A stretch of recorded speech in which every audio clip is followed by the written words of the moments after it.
কাফেরেরা এলান করলো মুহাম্মদ দুনিয়ায় নাই। কান্নার আওয়াজ চতুর্দিকে ছড়ায় পড়ল। বেলাল পয়গম্বরের সাহাবী আজান দিতেছেন। ওই বেলালের কানে আজানের মাঝখানে আওয়াজ আসছে, মদিনার নবী জিন্দা নাই। আজান বাদ দিয়া মাঝখান থেকে দৌড়ায় আমার নবীকে দেখার জন্য। যেই নবী দুনিয়াতে নাই তার জন্য আজান দিলাম, সে না থাকলে আজান আর দিব না। ঠিকই নবীর ইন্তেকাল যখন হয়ে গেল, বেলাল বলে আর মদিনায় থাকতে পারি না, আজান আমি দিয়া সহ্য করতে পারি না। সিরিয়ার জমিনে বেলাল চলে গেল। বেলালের কণ্ঠের আজান যদি না হয়, ফজরের অন্ধকার আলোকিত হয় না। যদিও 10 জন সাহাবাদের মধ্যে বেলালের নাম নাই, কিন্তু নবী কয় আমি জান্নাতে গিয়া বেলালের আওয়াজ পেয়েছি, হাঁটার আওয়াজ। হৃদয়টাকে এত পবিত্র পরিশুদ্ধ করেছে। ও যুবক, তুমি স্কুলে পড়ো, কলেজে পড়ো, তুমি ডাক্তারি পড়ো, ইঞ্জিনিয়ারিং পড়ো, হৃদয়টারে পরিষ্কার করো, নেফাকি দূর করো। আল্লাহর কোরআনের নূর সিনায় ঢুকাও। কোরআনওয়ালা উলামায়ে কেরামদের মোহাব্বত অন্তরে জায়গা করে নাও। বেয়াদবি আচরণ থেকে নিজেকে বাঁচাও। নবীজির মোহাব্বত অন্তরে ধারণ করো, আর আল্লাহর কাছে দোয়া করো, হে মালিক, যেই নবীর এত গুণগান শুনি, ওই নবীর রওজার পার্শ্বে দাঁড়া একটু সালাম দেওয়ার তৌফিক আমারে দান করো। ওই নবীর রওজায় গেলে চোখের পানি ধরে রাখা যায় না। যেই নবী গোটা দুনিয়া পাগল করে ওখানে আছেন, ওই নবীর দান শহীদ হয়ে গেল। নবী এত কষ্ট করলেন দিনের জন্য। ওহুদের পাহাড়ের পাদদেশে নবীকে নিয়ে যখন বসাইলেন হযরত আলী সহ ভিন্ন সাহাবায়ে কেরাম, ওখান থেকে ১৫০০ বছর হয়ে গেছে, নবী নাই, এখনো মিশকের ঘ্রাণ পাওয়া যায়। ওই ওহুদের ময়দানে ৭০ জন সাহাবা, এদের কবর ওখানে পাহারা দেয়। বাংলাদেশি কিছু বান্দা ওখানে আছে। ওহুদের শাহাদাত বরণকারীদের এরিয়াটা বাউন্ডারি করে দিছে সরকার, ভেতরে ঢোকা যায় না। বাংলাদেশি সহ আরো অনেক আলেমরা পাহারা দেয়, ওই দেশের আলেম আছে। একজনে সেদিন বললেন, হুজুর আল্লাহর কসম, ওহুদের এই ময়দানে যদি রাত্র 2টার পরে আসেন, মেশকের ঘ্রাণ বের হইতে থাকে। ওখানেই তো নবীর জন্য দ্বীনের নিসবতে জীবন দিয়েছে রাসূলের কলিজার টুকরা পন চাচা বীর আমির হামজা, যার কলিজা বের করে আবু সুফিয়ানের স্ত্রী হিন্দা চাবায়া চাবায়া খাইছিল। এরে নবীর উম্মতের দল, ও ইহুদের ময়দানে পয়গম্বরের আরেকজন সাহাবী হানজালা রাদিয়াল্লাহু তাআলা আনহু বাসর রাতে চলে আসছে। গোসল না করিয়া নবী নাই খবর শুইনা হাজির। ও আল্লাহর বান্দারা, তোমার নেতার বিরুদ্ধে, নেত্রীর বিরুদ্ধে কথা বললে তুমি আন্দোলনে নামো, বিরোধিতা করো। নবীর বিরুদ্ধে কথা হয়, বলো তোমার আন্দোলন তখন কোথায় থাকে? ইসলামের বিরুদ্ধে, কোরআনের বিরুদ্ধে কথা হবে, মুসলমান আন্দোলন করবে না, ঘরে বসে থাকবে, এটা কখনো হতে পারে না। নবী নাই খবর শুনিয়া সাহাবায়ে কেরাম ঘর থেকে দৌড়ায়, হানজালাও দৌড়ায়। ৭০ জন সাহাবা শহীদ হয়ে গেছেন। নবী বললেন, এদের তাড়াতাড়ি জানাজা পড়ে দাফন দাও, গোসলের দরকার নাই। যেই পোশাকে তারা মরেছে, শহীদ হয়েছে, এই পোশাকে হাসরের ময়দানে উঠবে। কিয়ামতের দিন এদের গায়ে রক্ত মাখা দেখবে। আল্লাহ ডাকবে, শহীদরা আসো, বিনা হিসাবে জান্নাতে যাও।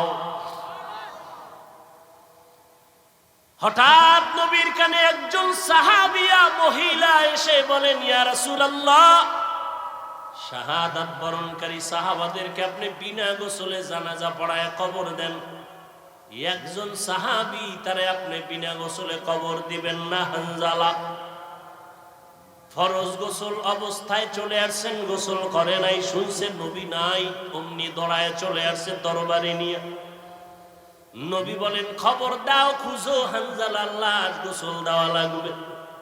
জিব্রাইল আমিন এসে নবীকে বলেন ইয়া রাসূলুল্লাহ, যেই সাহাবী দ্বীনের নিসবতে আপনার মোহাব্বতে ফরজ গোসল বাদ দিয়া চলে আসছে বাসর ঘরে বিবির মায়া ছাড়িয়া, ওই সাহাবীর গোসল আল্লাহ জান্নাতের পানি দিয়া ফেরেশতার মাধ্যমে করায় দিয়েছে। এরে যুবক আল্লাহর গোলাম, ওই সাহাবাদের আদর্শ অন্তরে লালন করো, এখনো সময় আছে, তওবা করে নাও। বিজয়টা তোমার কেমন তুমি ভাবনি? ইমানদারের ভাবনা বেঈমানের ভাবনা কখনো এক না। একজনে আমার মুমিনের সালাম দিয়া কয় কেমন আছেন, বলে আমার ইমানের হালাত ভালো, তো আলহামদুলিল্লাহ আমি ভালো আছি। আমার ইমান আমলের হালাত খারাপ, তো আমি বলতে পারি না ভালো আছে, আমি বড় খারাপ আছি। আর তোমার চিন্তা চেতনা, তোমার বাড়ি আছে, গাড়ি আছে, টাকা পয়সা, ব্যবসা ভালো, তুমি ভালো আছো। নামাজ যে পড়লা না, এই বিষয়ে তোমার ভালো মন্দের কোনো বিচার হলো না। এখনো সময় আছে, তওবা করে নাও, আল্লাহর কাছে অন্তর খুলে তওবা করো। হে মালিক, তোমার নিয়ামতের হায়াত না থাকলে বাঁচার উপায় নাই। তোমার নিয়ামতের নিঃশ্বাস যদি বন্ধ হয় আর উঠাইতে পারবো না। তোমার নিয়ামতে যদি তুমি ঘুম থেকে উঠায় না দাও, আমার জীবনে আর উঠা সম্ভব হবে না। ও আল্লাহ, জীবনটা শুধু নিয়ামত পাইলাম, কিন্তু শুকর আদায় করতে পারলাম না। হাতের শুকর আদায় করতে পারি নাই, তোমার দেওয়া চোখের নিয়ামতের শুকর আদায় করতে পারি নাই, তোমার দেয়া নিয়ামতের জবানের শুকর আদায় করতে পারি নাই, তোমার দেয়া নিয়ামত চোখের শুকর আদায় করতে পারি নাই। কোনদিন কোরআন শরীফ হাতে নিলাম না, চোখ দিয়া তাকায় দেখলাম না, জবান দিয়া কোরআন তেলাওয়াত করতে পারলাম না। জীবনে অনেক কিছু চোখ দিয়া দীর্ঘ টাইম তাকাইয়া দেখছি,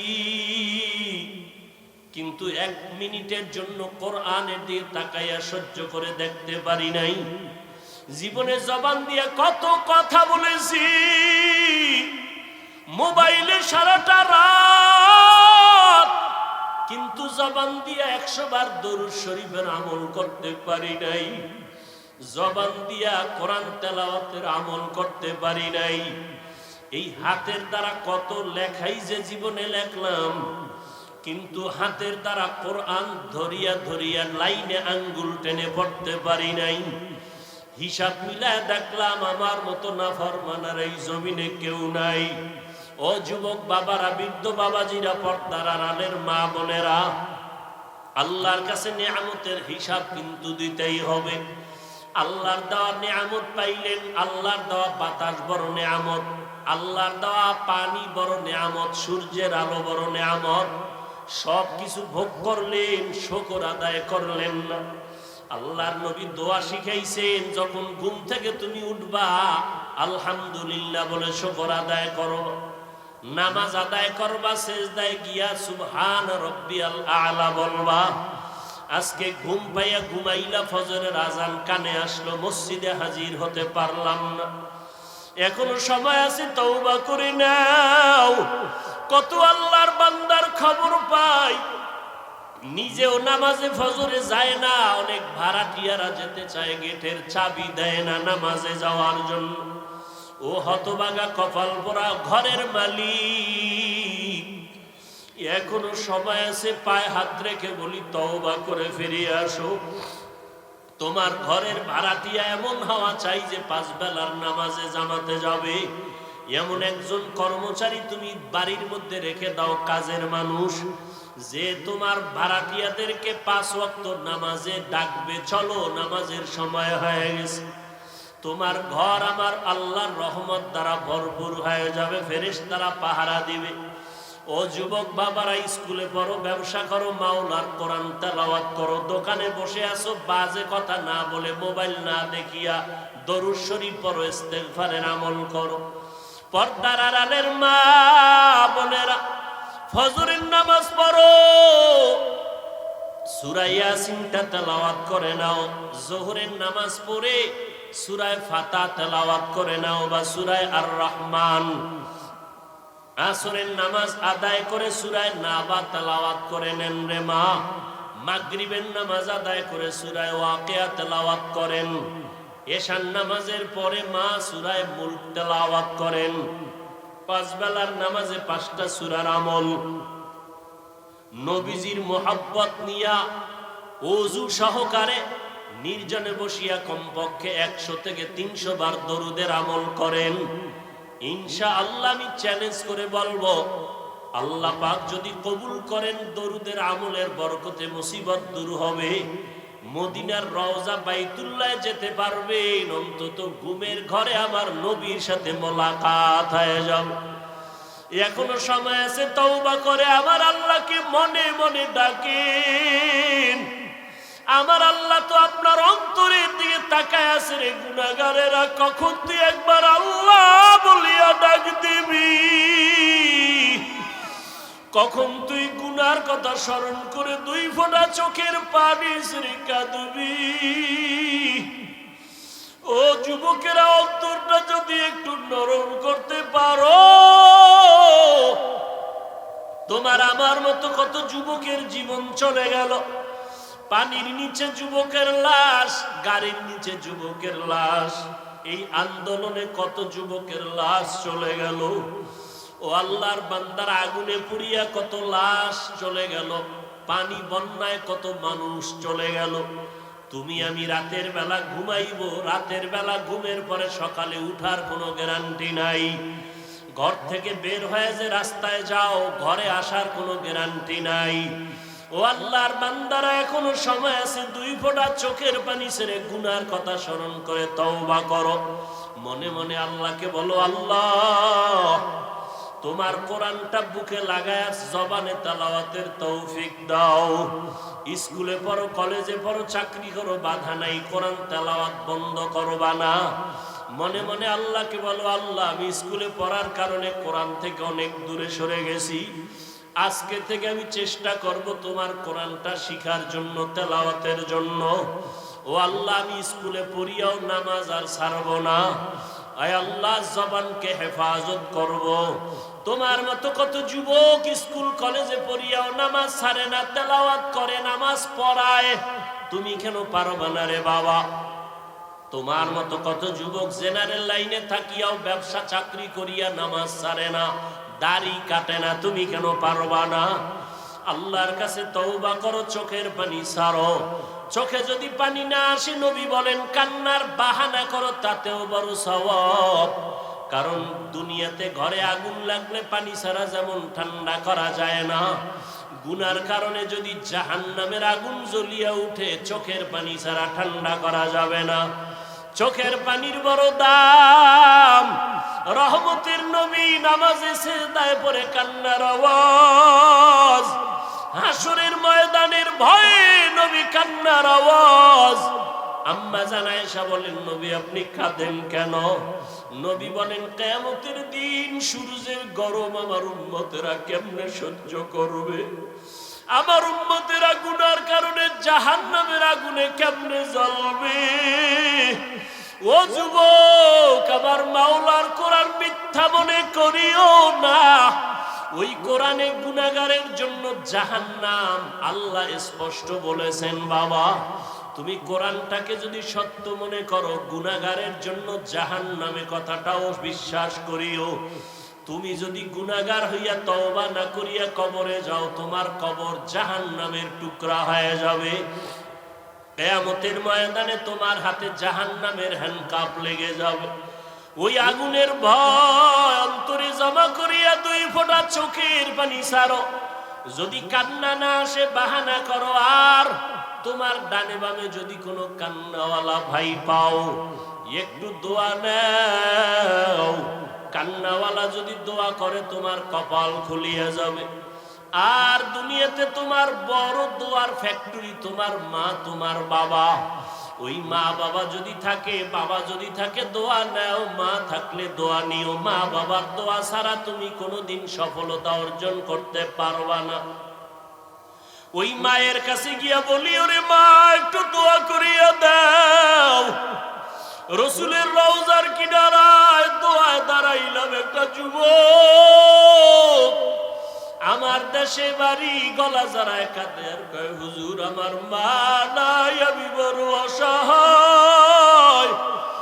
আমার মা আমার জন্য কত দোয়া করেছেন, আজকে আমি সব পাই, কিন্তু আমার মায়ের কণ্ঠ কানের মধ্যে পাই না। ও আল্লাহর বান্দারা, ওই মা পাইয়া বেয়াদবি করিও না। মায়ের থেকে দোয়া নাও, বাবার থেকে দোয়া নিও। এমন মা বাবার দোয়া ছাড়া তুমি পরীক্ষায় ভালো নাম্বার পাও নাই, মা বাবার দোয়া ছাড়া তুমি সম্মানের জায়গায় আসতে পারো নাই। ওই মা বাবার জন্য কলিজা ভরে দোয়া করো। বেঁচে থাকলে মাকে বলিও, মা কত অজান্তে বাজে কথা বলছি, তুমি কষ্ট পেয়েছো, আজকে মাফ করিয়া দাও। আমি গুনাহগার হইয়া কবরে যাব না, তুমি দোয়া কর, আমি তওবা করতেছি। আর নামাজ ছাড়বো না, দাড়ি কাটবো না, বেপরদায় চলবো না, কারো সাথে খারাপ ব্যবহার করবো না। নবীজির তরিকা মেনে মা বাবা তোমার দোয়া নিয়া, ওলামায়ে কেরামের পরামর্শ নিয়ে চলবো, বিরোধিতা করব না। তওবা করার মতো যদি কারো অন্তর তৈরি হয়, তওবার খাঁটি নিয়ত যদি থাকে, দুটো হাত আমার আল্লাহকে দেখায়া দাও, সেবা করব। আর বিধর্মীদের মোকাবেলায় আমি চ্যালেঞ্জের সামনে দাঁড়ায় যাব। সারা দুনিয়ার বিধর্মীরা মুসলমানের চূড়ান্ত দুশমন। দুনিয়ার শুরু থেকে দুশমনী করেছে, এখনো করে, কিয়ামত পর্যন্ত করবে। ওরা যদি হঠাৎ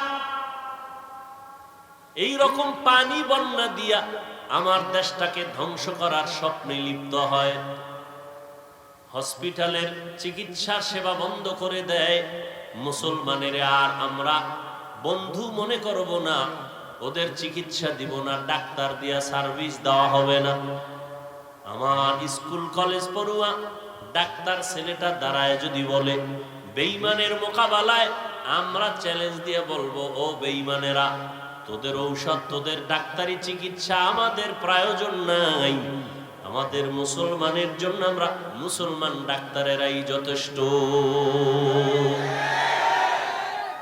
কি বলবেন, এই ছেলেটা ডাক্তারি পড়লে জাহান্নামী? দিলকে বড় করতে হবে, অন্যকে দিলে বসানোর মতো জায়গা রাখতে হবে, হিংসার আগুন সব বন্ধ করে দিতে হবে, ধৈর্যের পানি দিয়া। আপনি আমি কি মুসিবতে আছি, ওয়ামা আরসালনাকা ইল্লা রাহমাতাল লিল আলামিন। কেমন হৃদয়ওয়ালা নবী আমার। আল্লাহ বলেন, হে পয়গম্বর, জগৎ সমূহের জন্য আপনাকে রহমত করে পাঠাইলাম। কেউ কেউ তরজমা করেন উভয় জগতের জন্য নবী রহমত। আমি তরজমা করেছি জগৎ সমূহের জন্য নবী রহমত। উভয় জগৎ মানে দুনিয়ার জগৎ, পরকাল জগৎ। আসলে জগতেই দুইটা না, জগৎ আরো বেশি।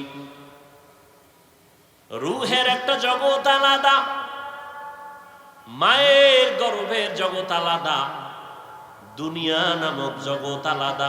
মরণের পরে আর একটা জগৎ হবে, এটা হলো আলমে বরজখ, কবর জগৎ। হাসরের ময়দানের একটা জগৎ, ওখান থেকে আলাদা হয়ে আর এক জগতে ঢুকবে, জান্নাতের এক জগৎ, জাহান্নামের আর এক জগৎ।